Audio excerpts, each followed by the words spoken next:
अस्सलाम वालेकुम दोस्तों, मलवाली तहसील पिंड गैब का एक खूबसूरत गांव है। 2017 की मरदमशुमारी के मुताबिक इसकी आबादी 25,000 से ज़ायद है। मलवाली से मगरब की जानब 11 किलोमीटर के फासले पर जमाट, जबकि मशरक में 7 किलोमीटर के फासले पर हजरी शरीफ मौजूद है। शिमाल मगरब में 4 किलोमीटर के फासले पर दबुला और जनूब में 10 किलोमीटर के फासले पर नल्हाड़ शहर है। इसके जनूब में खूबसूरत पहाड़ी सिलसिला है जिसे मकामी ज़ुबान में लड़ी कहा जाता है। दोस्तों, मलवाली की काफ़ी आबादी ढोक पर मुश्तमिल है, जिनमें ढोक माजी खेल, ढोक हाफिजाबाद, ढोक भिड़ा, ढोक डोला, ढोक जरगा, ढोक कच्चा और ढोक राजा वगैरह शामिल हैं। तालीमी इदारों में से government boys secondary school, government girls secondary school और एक गवर्नमेंट बॉयज़ एलिमेंट्री स्कूल और चंद प्राइमरी स्कूल और प्राइवेट स्कूल भी मौजूद हैं।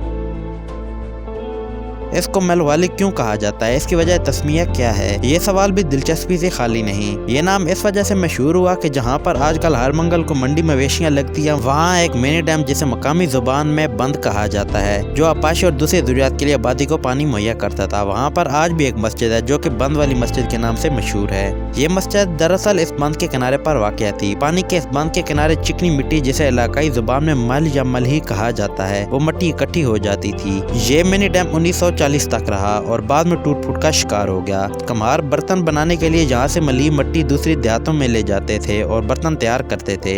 यूँ इस आबादी को मल और वाली और बाद में मलवाली कहा जाने लगा। आज भी अगर आप अटक डिस्ट्रिक्ट का मैप कलर अल्टस में देखें तो नक्शा में मिट्टी के बर्तनों का निशान वाज़ेह तौर पर नजर आता है। बर्तन साजी इस गांव की पुरानी रिवायत है। इसका शुमार ज़िला अटक के बड़े बड़े कस्बात में किया जाता है। कदीम रिवायत की रोशनी में इसकी आबादकारी सन 1770 में शुरू हुई। कदीम गांव की आबादी के कुछ आसार बॉयज हाई स्कूल के जुनूब मगरब में ढोक कच्चा के करीबी काफी अरसा तक नजर आते रहे हैं। पुराने बर्तन और मकानों का मलबा काफी अरसा तक लोग देखकर याद रफ्तागान में खो जाते थे। माई सकना वाली बन और मोहम्मद सादे के घर के दरमियान रकबा में हिंदुओं का मरगट होता था, जहाँ हिंदू अपने मुर्दों को जलाया करते थे। मकामी जुबान में इस जगह को चाहनिया भी कहा जाता था।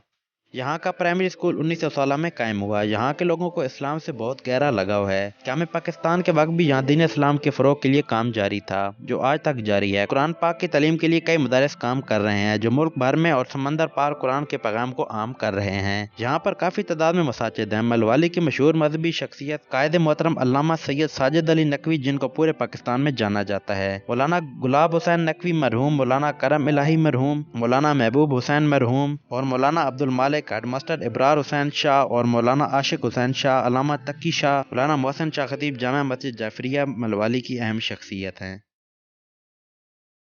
सुई गैस की फराहमी अटक की सियासी क़यादत के लिए एक चैलेंज का दर्जा रखती है और अवाम का यह दरीना मुतालबा है, क्योंकि मलवाली बाय डिफ़ॉल्ट यानी कुदरती तौर पर एक तरफ से म्याल आयल फील्ड और दूसरी तरफ से दक्कनी आयल फील्ड के दरमियान में वाक़या है। हो सकता है अवाम का ये ख्वाब भी कभी न कभी पूरा हो ही जाए। तो दोस्तों, यही थी मेरी आज की वीडियो। अगर वीडियो पसंद आई तो वीडियो को लाइक कर दो और ज़्यादा से ज़्यादा चैनल को सब्सक्राइब कर दो। मिलते हैं इंशाल्लाह नेक्स्ट वीडियो में। अल्लाह हाफिज़।